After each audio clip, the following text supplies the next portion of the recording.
A particular Nigerian guy finally shared the secrets of the Igbos. He said this is the plan of the Igbos when they take this land and form a kingdom in Ghana. And I asked myself, how true is this? Is this actually possible? Would this actually happen if Ghanaians did not voice out? Excellency John Dramani Mahama. Efa message koma Ghana ahemfo. Nefa message koma Ghana asojafo. For message koma Ghana a policefo. Nefa message koma Ghana youth. Say Ghana for yan sorry near share wusi. Welcome guys, kindly subscribe, share and like. So before this Igbo guy will reveal the secret about this Igbos or Igbo king, so-called Igbo king, self-acclaimed building empire or gang or kingdom in Ghana. Before this guy will expose him,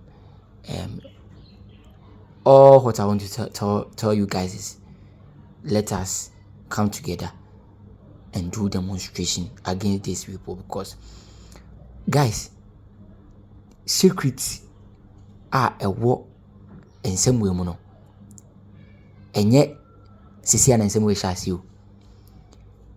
There was some phobic kaya papa down par the time. Ya papa down par the time. Not this Igbo king ewa Ghana. This Igbo king was in Ghana long time, more than 6 years ago. And none of them penny be anywhere question papa. And I think say because one can say obebede kingdom enunti anasa saying, please momenti what exactly this guy is saying about these Igbo guys. These people called Igbos, they are not friendly guys. These people are dangerous. They are part of most of criminal things going on in their country. Even their country self don't like them. So kindly subscribe and share this video to reach where this video is supposed to reach. Thank you. The current problem going on in Ghana right now between Ghanaians and Igbos, the issue there, like all long story cut short of the issue, is that the Igbo king, Igbo wants to go and build a palace in Ghana. Now they've already bought a land of 50 hectares. That's a lot of land. With that land, you can start a small village. See, I'm Igbo, so let's continue with you knowing this. My people don't stop at just buying land for palace. No. Think of it, in 50 to 100 years time, that community, that small community would have spread. They would have stolen some people's land, small, and added to their own, so they will have more land. They will also intermarry, meaning that most of them in 50, 100 years time will not be speaking just Igbo, or some of them will not even be speaking Igbo that much. They'll be speaking Ghanaian language. So the children of the children of the children who were born on Ghana land, we say that they are Ghanaians. Now these Igbo people that are in this small palace will start encroaching into the culture of Ghana and say that they are Ghanaians by fire by force. Before you know, they'll start saying that they are citizens. Before you know, they'll start dragging the entire country. This is how Russia and Ukraine happened. And the Ghanaian government have seen this thing and said that they will not allow an Igbo monarch, because that's a monarch, that's a king, to come and build his territory in another man's country where they also have monarchs. Let's be sensible about this thing. Forget sentiments. Like I said before, I'm Igbo, but you cannot. It's just like the way we are now. America, for example, America is even too big for this. The way Nigeria is now, Kenya just comes and builds an army base. Builds an army base in a country that has that's war. And even if buying a land is not the same as building an army base, this is what it will turn to over time. So please, any Igbo person that is there supporting Igbo people to build land in Ghana and do palace, come to Nigeria. There's still land in Enugu, there's still land in Abia, there's still land in Nigeria. Leave people's land for them. Have a blessed day. You heard what the guy said. Their own people. He's from Igbo state. That is why he's telling us all this stuff about this Igbo king, Igbo stuff. And this country called Ghana, the leaders think the social media bloggers and other stuff are just doing this for hype, for views and other stuff. Come to think of it, these people are dangerous. And their own people are exposing them on social media. So we're supposed to take this thing serious. Ghanaians leaders, Ghana leaders, please. We want to hear something from this issue. We want solution to solve this issue. Because this thing is not something we have to joke with it. This is not something we need to joke with it. we must rise and sack these people immediately, because Igbos are very dangerous. And come to think of it, and check claiming said your boy in the church when I say because almost started claiming sassy a better baby no more baby manso no more some the Ghana quarter or Ghana for a chain and whom also a chum and only a free Ghana penny for the Ghana penny from right AD Meboye, and they think say we are just ranting on the social media. We want views, we don't. It's not about the numbers, it's not about the views, but we are just scared about these people because omo dangerous. And yes, my money now so for you. By perception, said that act no. You can't just sit stand up somewhere and say I'm this king from this country and I want to build my empire here. I want to build my kingdom here. No, you can't go to abroad and do this. You can't go to even South Africa or Burkina and claim a land to build a kingdom. That is what we are telling the Ghana leaders. Guys, let's listen to more expose, more secret about my country people, Nigerians or fellow Africans. I have a message concerning these Igbo matters, Igbo king matters in Ghana. I will not say I am in Nigeria and I will try to sugarcoat it and support what I know that is wrong. You understand me? I'm going to say it the way it is. There is this Igbo guy trying to create a kingship in Ghana. The only place where you can find the Igbos is Nigeria. But this group of Igbos, they have their own culture, they have their own way of doing things, which is not right, and they are very difficult to educate. Whenever they are doing something that is wrong, when you try to correct them, it becomes a problem. You are in far away another man's land because they welcome you, your host. When are you like respect your host? Because they take you in, because they accepted you. You are there to look for a better life. Respect their culture. You can impose your belief, your culture on these people. Okay, for you to know what I'm talking about, watch this video. What's cooking? What's boiling in the pot, man? Hey, Charlie, you see this guy here on top? I just got to know he's the new Igbo king in Ghana. Did you hear that? Igbo king in Ghana.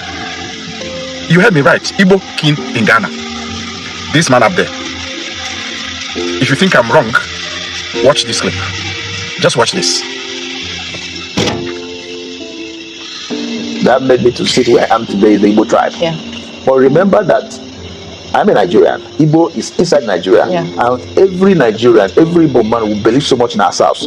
As soon as you cross the border, you are not seen like Igbo again, like Yoruba again, like Hausa again, but you see like a Nigerian. So the throne of the diaspora Igbo throne in Ghana is protecting Igbos, defending Igbos, protecting Igbos, defending Nigerians, protecting Nigerians, and all tribes in Nigeria. In extension, also. Okay, did you hear that? Yes. But you know what? I don't want to create fear and panic, and I don't want to ring an alarm bell, but I would like to call on the Ghanaian authorities, the chief on whose land this man has installed his kingdom on your land in Ghana. Please wake up as soon as possible, because there is a danger coming. There is a danger coming. Did you hear about the Biafra war, the Biafran something association, creating trouble in Nigeria? Didn't you hear about that? They are importing that into Ghana, and you're sitting down as a chief, just allowing this to happen on your land in Ghana. Okay, let's put the chief who gave him the land to even build and establish a kingdom, in quotes, you understand? Now to the Ghanaian authorities. Of late, there is a surge in cybercrime, the Yahoo thing, robbery, prostitution, mostly by Nigerian young girls, smuggled into the country by these same Igbo guys, and now they're establishing a so-called kingdom, and everybody is quiet in Ghana. My goodness, there is a fire on the mountain. And believe you me, if Ghanaians don't act now, Ghanaians will live to regret later. I will not say much, but I believe this romance started way back after JDM I will not say I am a Nigerian when I see the truth. because I'm a Nigerian, I will say, oh, try to deceive myself and deceive the world and say, oh, because they are my brothers, they are Igbos, Nigerian, and I will not say the truth. I will not say the way it is. No, the wonder civilization is not like that. I thank God for the Ghanaians for realizing, for them to know the danger ahead. It is very wrong, to accept what the Igbos are trying to do in your land. They are always like this. That's the reason why they always have problem in Nigeria. Not all Igbo don't reason like that. All Igbo don't behave like that. But majority of them, it is in their culture that when you have money, you can do whatever you like. You can become Igbo, you can become a king. To buy land, a foreign land, okay, they said their land to you so that you can build on it. You maybe build companies or build your house and live there because that place is peaceful. But why did you want to start trouble there? Why did you want to instigate problem there? Why? What are you benefiting from?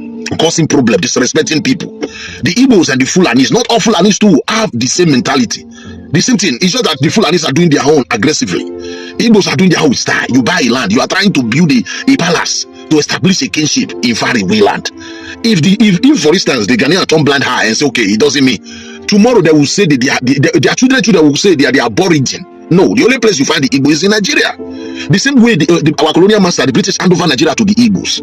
It is the same Igbo people organize the crime to destroy their own brother's government. Their brother was the president when they organized that coup, just to change the style of government we are operating. They were operating regional style of government. Everybody was on his own. They got greedy and they want to control everything. They want to control the oil. They want to control everybody. The region that they gave to them, the eastern region, every other ethnic group, they were marginalized to the extent the Abyssinia in Cameroon now said they don't want to be part of that rubbish again. They rather join the Cameroonians. And when you tell them the atrocity of their father, they will be saying, no. The Ghanaians don't accept this nonsense. In fact, deport that guy immediately. Deport that guy immediately. Don't accept it. Let me play you other video. Mr. President, with all due respect, that's a no government. That's a no government. Do you remember what was happening in Oklahoma State? When people went to the election, immediately so why did you drastic action? They're coming to demonstrate to call for immediate sanction of all. The Igbos in Ghana, you can be their leader, but not as a king Igwe, that wherever you are, you must build. It is the same thing with the Fulanis. That's the reason why the Fulanis and the Igbos in Nigeria will not agree, because they want the same thing. They want the same thing. They will come here now and hate me. It is the truth. You are the one looking for trouble everywhere. Everywhere you go, for trouble follow you. Look at Nigeria. Look at what they are doing to other tribes in the southern part of Nigeria. They call us names. They fight us on. We will give them land to come and trade, to come and live with us. Still, they hate us. They fight us every day. They want to destroy us. They will pay people money to cause disunity among us. Why on earth do you go to Ghana be doing this? At this point, the Igbo king needs to step down. It's enough. And he hasn't granted any press conference. He hasn't said anything concerning this issue. Yes, that is what I was asking myself. I was asking myself the same question. This man is not saying anything about this whole thing. He's not saying anything, doing any press conference about this, because he sees Ghana as a joke country, as comedian country. You just on our cameras and microphones and doing ranting for views and numbers. Okwaka, they will tell you say Watukwan, he has traveled from Ghana. If say Watukwan, if he's not here in Ghana now, he has plenty people contact. Captain Smart is part of them. Captain Smart can call this man. This man can call Captain Smart. This man can call this woman Empress Gifty. So what else are they waiting for? They should come out and say something about this whole thing. If it's not true, as some judge people are saying, then you go pram said they must see at the press conference, but they say they came to tell us Adeno Obia Metons Asibia or Munche. Charlie, we are not kidding you. We are not kidding, and we are not joking about this issue. Ghanaians should wake up. Ghanaians should rise and fight against these people. It's not like we are going to give and take blows and other stuff, but we won't give these people chance here, because their own people are telling us that these people are dangerous, and some years coming we are going to face these people boot for boot, and it's not like normal thing. They can defeat us because these people are dangerous. Even their own countries, they are scared of them. So guys, let us all share this video so that our elders or the leaders will see these videos or our cry and what omuankasa omukromu for Igbo for no eka efa ensembo eho. As at now, apart from Sam George, anyone he know a press conference, you know what friends and Briwano in anti ubianka gamanchen so be the nedia ba be fire. I say gamanche beka say when you gazetted, he is not gazetted, say the work no. This king is not gazetted, but or catch a gun for so gazetted. So which is which? You don't know who is saying the truth and who is lying. So please, we need solution. We need answers from these people. We need answers from these people, because even Captain Smart no come on or be catch a gun for say this whole thing is rubbish, and he's not going to talk about it. So if he's not going to talk about it there, then we will rise up and talk about it. I know. And I come for you, I'll tell you, I'll say, on the my born in Pim baby, a bonny apim. Or Bebugia. I was here, or the Diabo, a begging gammon penny free. Nasam, at the Nasam, at the core. I was here, while Brun me up or while Brun me up or no Brun me and we no, or could I? Then I know some for a catcher and say, and a wee I was say, or San Yaquanchile be edifa, and I'm one out to you know. Minka. Insembia enshano yenko ne yenkuti ensemwa konfoya ekaye abusua yenkomra media na konfoya the ready one for the king of Christianity me mama wo hwe me papa wo hwe sabi the media wo bia wo chia chinchichi and the chia and the sebi konfoya mama na sebi boko so mama na media so be ba na media so pa se wo hwe afade yi ayafe ya yenyina be na kakrani ana yenyina ya te se sebi Ghana fo Igbo fo bia betena Ghana na ye nyina ye de ye nim se Ghana de sebe South Africa for ha, Nigeria for ha, Cote d'Ivoire for ha, Senegal for ha, Mali for ha, other regions ni bebibi e wa ha sebe Ghana yete Ghana so biom nemu Igbo fuei sebe wo mu kuro Nigeria kura no Nigeria fo atu wo mu afiri Nigeria kuro nim fi se Igbo fo no wo mu wa abakwasem bi wo mu eteduru ba bia na obia regime no eso abakwasem eye adwuma wo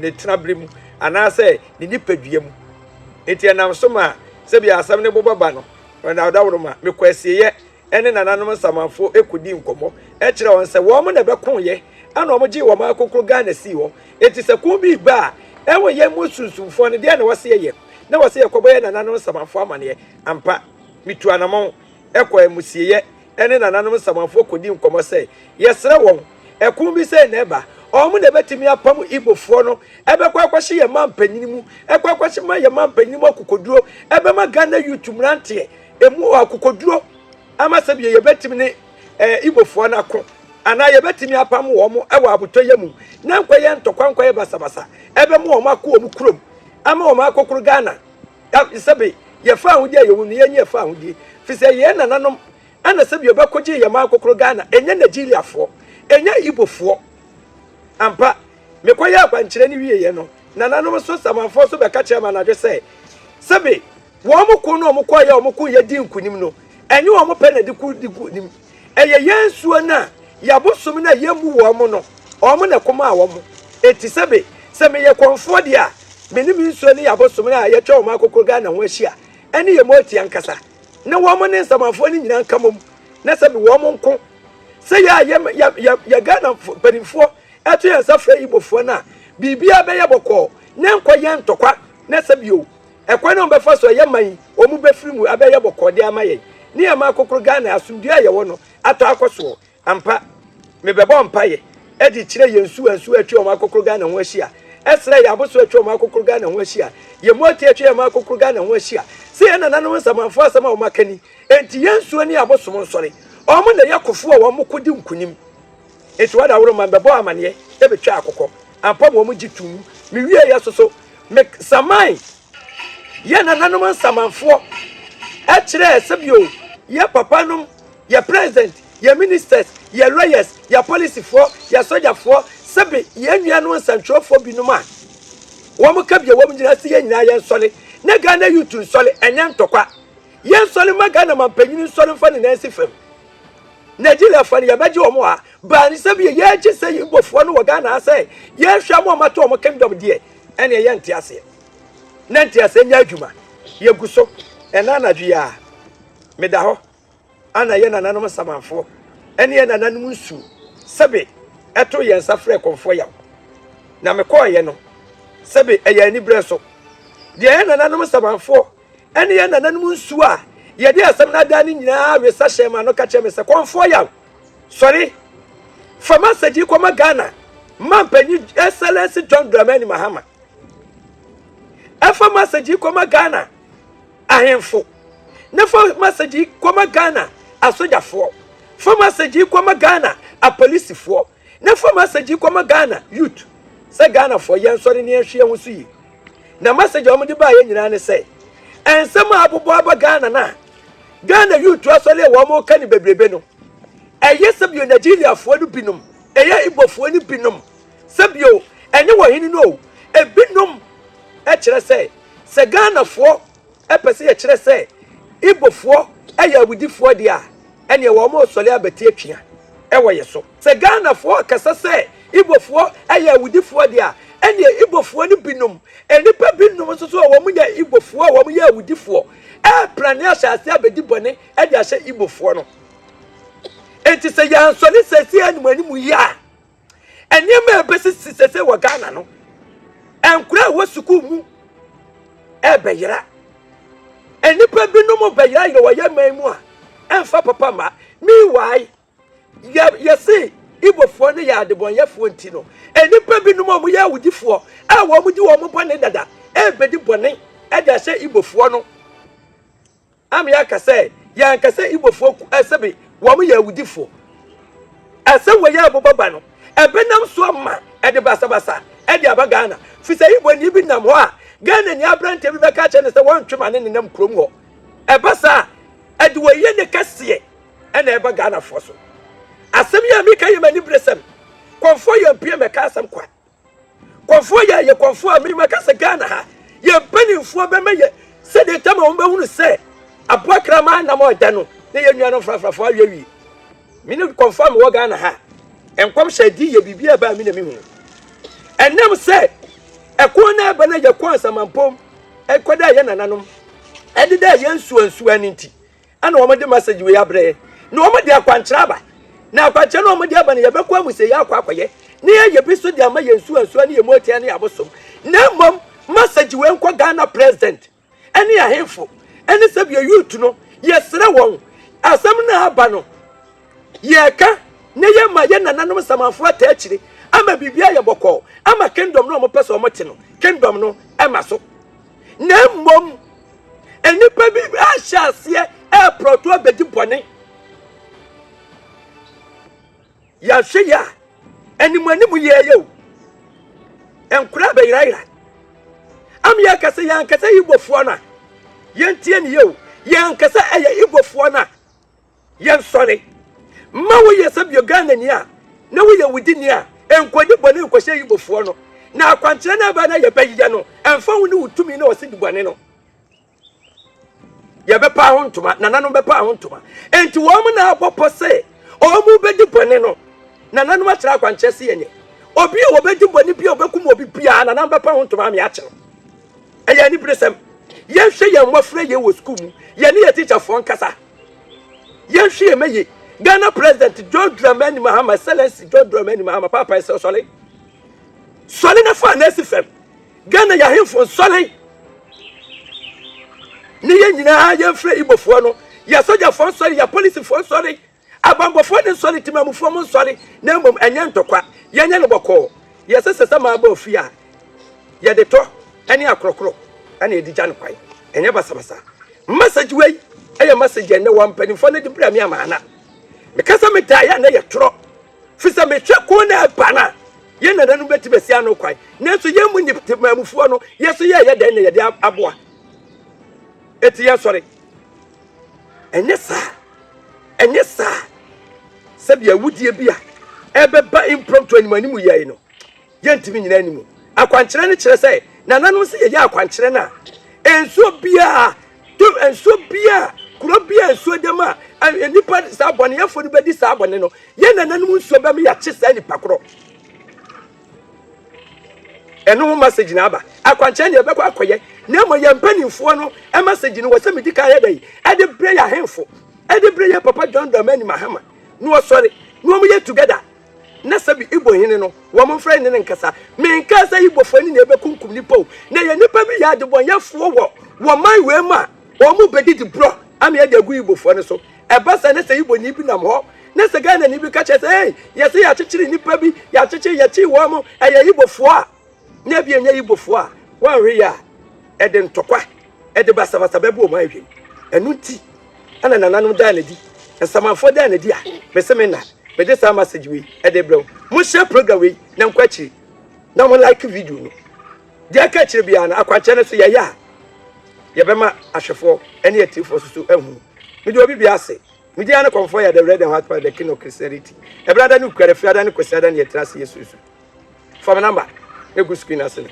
problem bia wo na mu bia for number na frame me da se e pia abusia madawroma ntwemu ko jira ase ya ni nko me share video na ma ke na mo comment media na konfo ya the red and white part the king of Christianity sunsumo je sunsumo ken o hwem ne se wuti ya me brother sister me papa a hwem mama ka se me che ewi ase yesu bibi nya wa na ye yare obi benya na yesika first na yesu bibi nya na ye yare na obi benya na yesika mama ka se me che de bia na me ka che se konfo ya obi a se bibi yesu sunsumo adwuma o ha bi ni amane bi ne koda na bi eda so bia se bi se mutu anoma na ba konfo ya spiritual herbal center ye di nubra ene haban ene edi ye adwuma ba me ka se mi na me fa nkyere ne ti asema konfo ya meka brother sister o hwe me hu tv obi anu anyankopɔ bo ni yani obi anu ase bi nyankopɔ bo ne ede ko se bi yare to na bra so obi anu anyankopɔ bo na se bi odi amane to na bra so o hwe me se hu tv o face problem e wo sikase mu pa be se say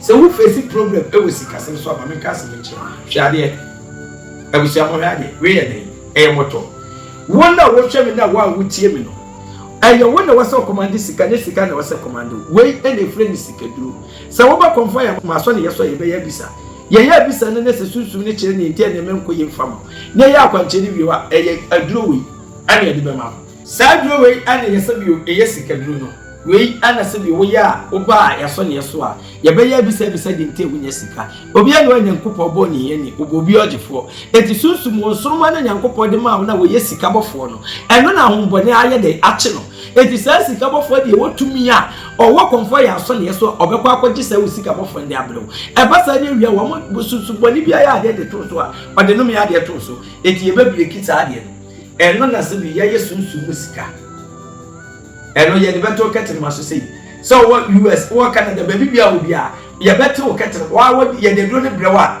wo di beto ketere maso na de do ne bia hye ye wa do de bebra de ba horo nsa ye wa do de bebra wa wo bedware ye wa do wo de bebra wo de ye de bebra wa wo de ba huru tiri brother wona have command say camera ne sika ba sika nko ne sika nko wo di pa ne wona wasa command sika ne kwa say sika commando e ti so wo hwem ne say sika commando a e ya homboni ana se bi etu sika senso so ne na bra ne sika kwa nkyere ma ne afa sika duro ni bi ma na di na you are the four na first ne so obi benya na ye yare e de obi benya wa na ye sika brother sister ne sika nko kwa nkyere ne ye na we aso ne so obi hwem mo tiem o was spiritual problem pa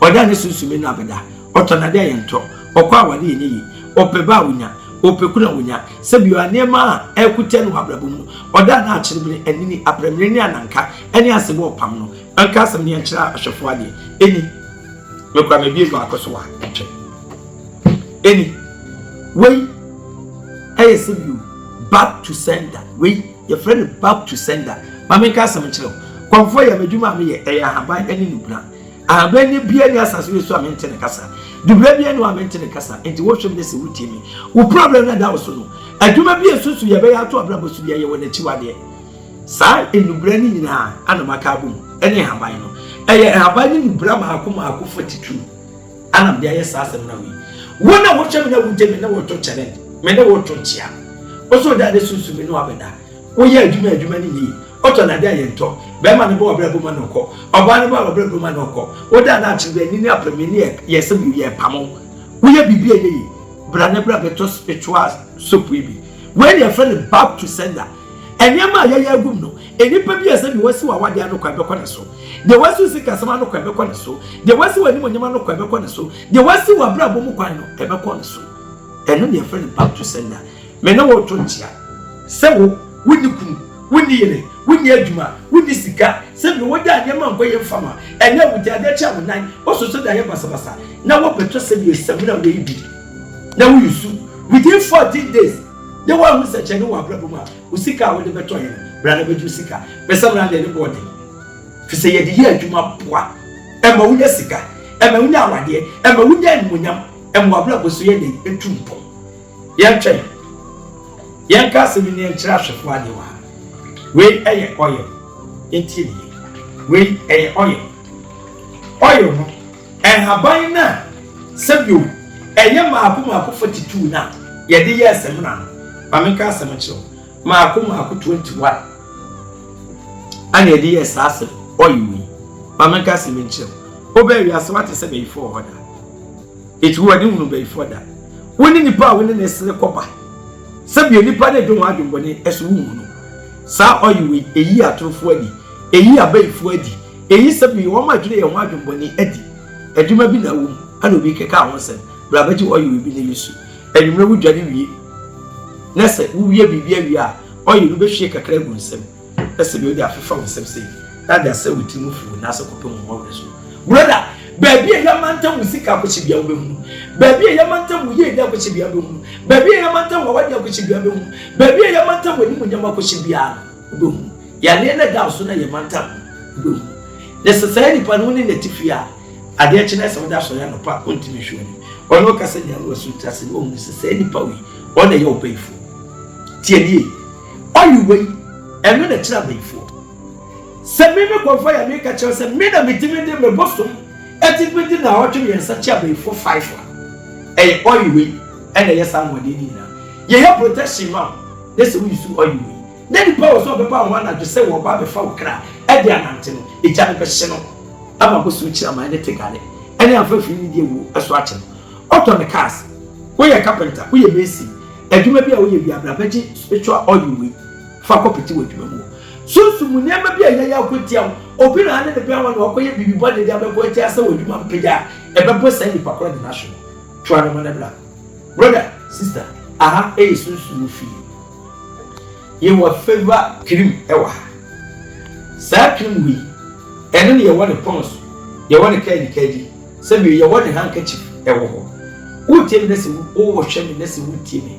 anopa wie ni ma me nka se mi kyerɛ bra bɛgye spiritual cream bi de ko yusu de wɔn mu da wo hu obɛka se wo kyia wo so nipa da de wɔn mu da wo hyia obɛka se wo kyia wo so nipa da sɛ wo pɛkya me ɛno ne yɛ ne se bi o enku de ama no yɛ wɔ ne kaadi wɔ hɔ ana yɛ wɔ ne pons wɔ ana se bi yɛ wɔ ne powder ɛso wɔ ana yɛ wɔ ne handkerchief wɔ wakɔgyina wɔ adwuma wura anim ana bɛrima no wɔne ne te wobisa na deɛ wɔ fiu wɔne ne kasa nyana de afɔ anim baako bi nim yɛsa wɔkyi na dwom sika bia no abɛrɛ kasa wɔn sanka ɛno yɛyɛ masen kwefo it is also this meeting ya madam tuana mona yɛ de ɛba kɔnfɔ ya spiritual herbal center edi nubra ɛne haban ɛne sunsum ɛne yɛ adwuma o problem bi ade bɛbɛ bi yɛ bi sa ahwehwɛ ɛde ti na ne man kɔ yima saa ka bi wɔ ha yɛ bi akwankyere bi wɔ ha yɛ bi empire bi wɔ ha yɛ bɛbɔ ama ansana yɛ de sɛbi spiritual items no ɛyɛ semina na ohia yɛ bɛtɔ na ama ɛyɛ oil na ohia yɛ bɛtɔ na ama ɛyɛ sika na duro ni bi ana wohia yɛ de bɛma wo empo ɛyɛ favor ni bi ana wohia yɛ de bɛma wo ne the great one na me na me tia haban kasa ni nubra kasa be frɛw ebia kwenye de ato lese wo hwimi lese wo tie me etu anamo na bra lese wo ma oho sa wo bɛba so dia wo dia dance die ɛna bɛba the great one aso ne so o hwɛ lese wo tie me a eti ne yɛ still cash money kɔfo ya the red and white for the king of Christianity fana man na frɛ me repem no me ni na ebi yɛhia epia Konkura hanya wuni abasan su ufuro dumpon kwaye mudu tankesi a woje mpempem obre sampon sanchen saida de benano ahwe siri de konfo amponi na mwa kentinka okonfo ya we yada wasiemu okonfo ya we yada wasiemu